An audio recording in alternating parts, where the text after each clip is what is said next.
Alright guys, I am on the side of the road. I'm almost home, but can you see the chain on the other side drooping? Came off the sprocket. I thought my motor seized up because the sound I heard, it was pretty oh look at that, it's never good. So yeah, I just thought like the motor seized up and shot the chain off and all this, but that is not what happened. It looks like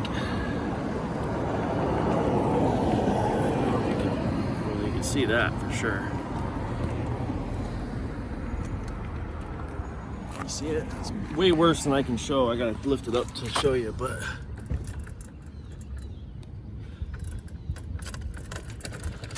the axle broke. So it's pretty sketchy. I tried riding it like this. I'm riding it now pedaling, which is not the best idea. But it's easier than walking because my knee really freaking hurts. But I tried to start it up, put the chain back on and started it up. And it did all right. But I don't know. It popped right back off after a couple feet, to be honest. So it started up is the all right part. So, but it didn't stay moving me too long. So I'm just gonna try pedaling it home. The rest of this ride home is basically downhill. So a little bit of flat and then downhill. So I'll use gravity to get me home, I guess, and figure it out from there. All right, I'll check back when I get to the house over there. Bye. All right, I took the wheel off the back this way. First of all, this is a new tire, a week old. I mean, I do ride a lot, but it is literally bald already. I cannot afford another new tire. So that alone is a problem. Now, new problem, why I didn't ride home. I don't know if you could tell, but that is broken. So that is a no bueno moment. Another no bueno moment is the bearings fell out. That's also not good. I don't know why it broke. I had, I don't want to say a lot of play at all. I had just the ittiest bit of play in the wheel. Like, you know, like it was properly adjusted. But, I mean, you know, these things aren't meant to go that fast. Sorry, just looking for more bearings in case I see any. Is what it is, you know, luck of the draw, I guess. I've snapped axles before. This one I was doing, I don't know, 25, 30 miles an hour, and I heard a big bang, and then it just, the chain flew off, and I was just coasting, and I could feel the back end was wiggling, so I hit the brakes, slowed down, got off, and shot that little quick video that is probably in the beginning of this video. But either way, is what it is. I need to put a new axle on here. So I guess we're gonna see. Sorry, I'm moving the camera around like an idiot. We'll see what's all involved in there, but I'm gonna take it apart real fast and you know, go from there and see what's up. It sucks though. So all right, guys, let me get going on this and see what I gotta do. Okay, I got her back together. I took that one off, and I'm putting this one on. But the important part is, you know, I took it all apart.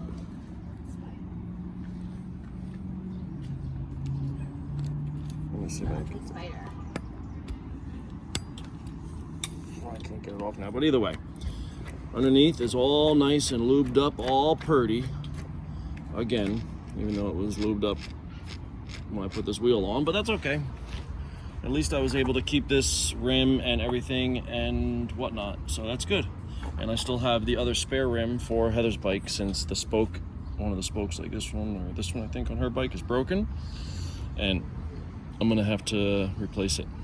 So I'll just replace the whole rim, since that makes the most sense. Sure. Anyway, she is putting on a new brake cable because her gas tank sprung a leak. So the cable runs under the gas tank, and we're redoing it so that it's done properly. And we're putting the tank on the way I put my tank on, with the cable in the middle, because she has a cable that runs on the top of the top bar. And if you remember from my video, I'm an idiot, and here's proof. Now we know how to do it correctly and the easiest way, instead of all this elaborateness, because she used to have these little pieces of metal which are not around anymore. Those little pieces, the little pieces are on the ground. I can't see them, so whatever. There she get them. These little pieces of metal that ran on top of the bar, so they used to just sit on top of the bar like that to hide the cable. And it was a lot of extra nonsense when all we had to do was run the sheathing. And since we have the red motor, she bought herself a set of red cables. And since she had to change the brake cable anyway, she decided to go ahead and change the rear cable to the red one, so it's purdy. And she's gonna do the front one since she's already doing it and has it open, so it matches. And then she will get to the derailleur soon, because her rear derailleur is actually broken. So we have to replace it anyway, which means take it off, and same with the front one. She's gonna replace the cable there, and then she'll have red cables, and it will look pretty. And maybe eventually, because her tires are still good, but she might get herself some red tires or something like that to match her. Like your mag wheels. Yeah, maybe like red camo, kind of like what I want to get for my cruiser, for my Pee Wee Herman bike. But all in all, I'm gonna put this back on and take her for a quick test drive. I think I showed you everything, but you know, this looks pretty good, nice and dry, no problemos. The holes, that's where underneath the hose runs underneath. If you can see it, I have it zip tied in. So, and this is just like an extra hose I put over it, like a plastic hose, to keep it from getting cut there and there, anywhere where there's a bend and it's sharp. And then it runs in and runs down, so it's pretty sleek. It's a full gallon gas tank now. It's about right here, so it's about a quarter of the way full. I almost filled it up the whole way 2 days ago, so that's awesome. I haven't filled the bike up and going. This is gonna be the second day, so that's really good. Like I said, I ride a lot. I don't think I'm gonna fill it up before I go see Gunner tonight. I should have more than enough fuel. If it's a gallon and that's a quarter of the way full, that's almost it's like basically a full tank of gas. So I should make it no problem there and back to New Brunswick. So that's awesome, I think. All in all, doing good. But the motor itself, I think, is starting to let go, I'll be honest. It was running really good today and then started running crappy like it's been doing. I don't understand what's going on with it, to be honest with you. It's got a pretty good rattle, I think, in the bottom end. So I think what happened is the bearing is starting to go, and maybe it just didn't get enough lube on it all the way around or something. But it's not 100% happy. So I got a little something for it though. I'm gonna try to fix her up and get her going, make her good again, so I can keep up with Heather, because her bike smokes me. Yeah, it does. Like, for real, it smokes me. Same motor. Yes, she's lighter, but it smokes me. So we'll try to fix that and see what we can come up with. All right, let me put this all back together and take it for a test drive. All right, so it is back together, and crazy better. I also put new to the bike brake pads on, because the old brake pads, which I already threw out, were completely toast, and they were the original to the bike, so they were like hard as a rock. These are used, but minimally on a bike I found, and they were pretty good, so I put them on. But axles on,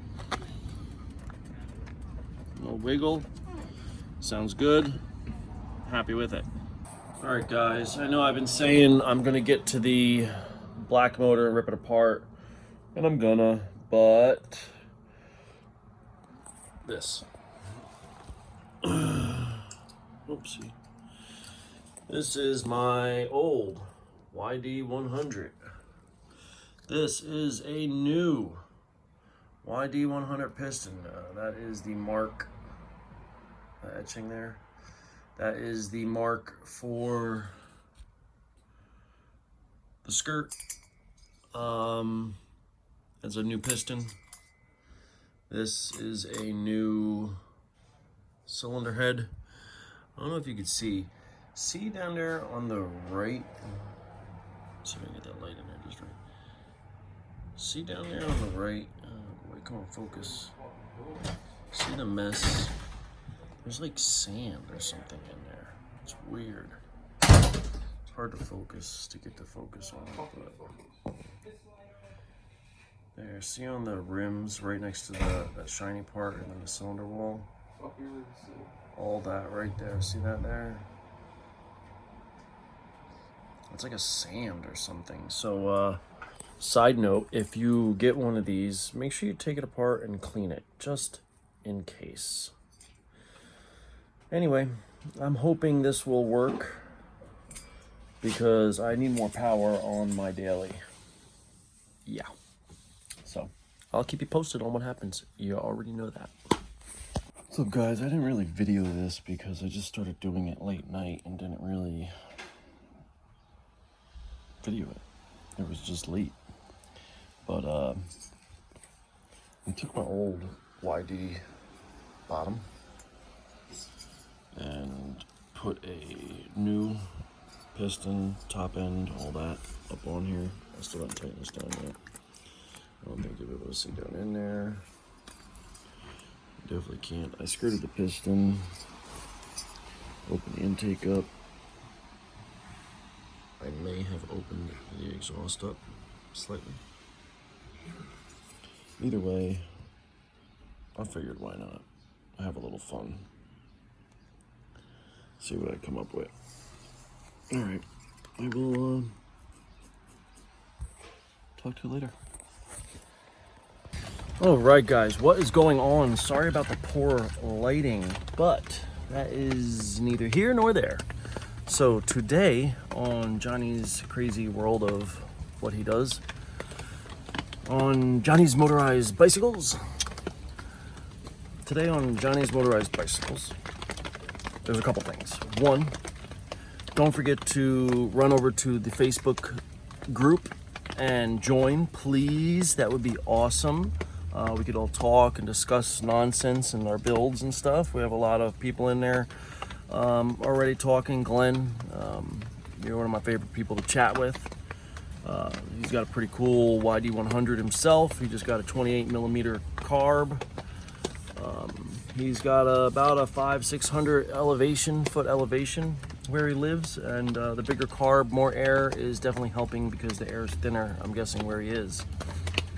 So anyway, the darkness is because I am under a tarp, if you can see. This is my yd100, my old one, with a whole new top end. I went through it last night, did a bunch of port work and a whole bunch of nonsense, and today we're going to be very hopeful that it works. I have a feeling it will. I'm just hoping it stays working. I'm gonna take this girl off. It just seems tired. I'm not sure what's going on with it exactly, but she's tired. And I want to figure out why. It just doesn't have the same power it did. I do hear a lot of slop in the motor, and I have a feeling that might be it. And you know, this is distressing to me, and I'll tell you why. Normally, because I'm an idiot, I rev the piss out of every engine I get on. That's why I'm constantly changing them out and rebuilding them and working, because I ride a lot, and I like to let it rev out because I want to go as fast as I can 90% of the time. On this bike, on my cruiser, on my daily, on Pee Wee Herman bike, I am not revving it. I don't rev it like that. I mean, every now and then I do a clear out the pipe kind of thing, where I'll take it up to a top speed and I instantly let off and let it coast down to like a 20, 25 mile an hour, like slow. I'm a big guy. I know that kills the motors. You know, it's a lot of work for it to push. So I just do it quick blurbs. And it still does that, takes up speed. But to get up to speed, insanely slow. And once you get up to speed, if you hold it there for about 5 seconds, all of a sudden it like dies out. It's kind of as if you were going full speed and you hit your brakes. You squeeze your brakes. That's how the motor feels, and it goes, picks up again. Like you squeeze it and let off, squeeze it and let off, and that's how this feels. I don't know what it is or why it's doing that, but that is what it's doing. So we are going to work on that problem and take this apart and hopefully fix it. Or we're gonna put it immediately back on if the yd100 does not work, which I'm really hoping it will because it's just more power. Honestly, the yd100 is my go-to motor. So we'll see. I'm gonna keep going at it. I already got it stripped down. I got the chain off, the carburetor's off, disconnected here. I really just got to unnut the motor mount and it's ready to come off. So we'll get started on that and see what happens. Okay guys, I just took and disconnected the rear mount because I wanted to leave the front mount on for my own personal reasons. I'm taking it off in a second, but I wanted to see how it came apart, and this is why.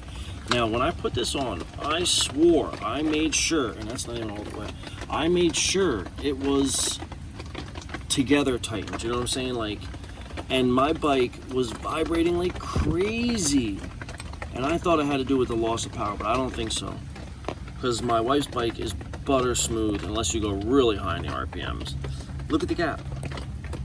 When I took and unbolted it back here, look at the flex it had. It was pulling that much and twisting the frame that much. It's my own fault. I really thought, because I keep everything loose, I keep these just barely snug and then snug this and try to get everything tightened and together so that nothing pulls one way or the other, but somehow I managed to have a huge gap despite this. This is honestly, it's hard with this because it doesn't sit here normally. It's a weird fit. So it's my own fault, but I guarantee it's gonna be much smoother this time. But just remember that, guys, take your time and double check that kind of stuff, because this is so stupid but makes such a big deal, because that is definitely what's going to cause a vibration in the motor.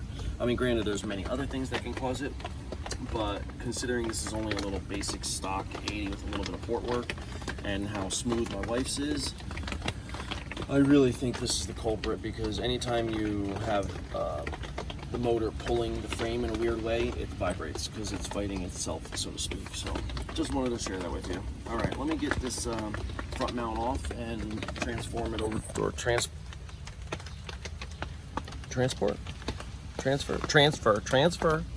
it over to the YD and start putting it back together. Okay, so I'm gonna go fuel up my gas can. Let me just drop this tube off right here for Heather. Looks like it's gonna rain again. Does not look pretty out. It looks beautiful though, for one reason. I'm sure you all have seen this bike before. It is a very nice bike. Wait a second, what was that? yd100. My favorite motor, with some minor modifications. I did some port work, obviously. Some other things, whole new upper piston, cylinder, all that crap. Running stock exhaust because I just want a normal daily. Took the red motor off. I'm running a larger magneto in here, and just some big old port work done. I got it going as fast as possible. I'm about to run and get some fuel with my new oil. Walmart now carries Lucas. Big Lucas fan. Yeah, yesterday I had the axle brake on me, and I just decided I was tired of the low power in the 80. It was great when I first did it, and I don't rev it out, but it just started getting weaker, and it kind of stayed there. Once it got up into revs, it was great, but getting off the line was horrible, and I'm a big dude. I need to be able to get off the line. So, to be honest, I took my old yd100, my very first one. I used to have on Tara Reed, and I basically just rebuilt it. No more reed valve and all that. That's still over there on the girl, on Banshee. So, whatever. I'm gonna go get the fuel and we're gonna go see our son. So, I'll talk to you guys later, let you know how it goes. Peace. Well, guys. On the side, riding our bicycle on the side, a woman was pulling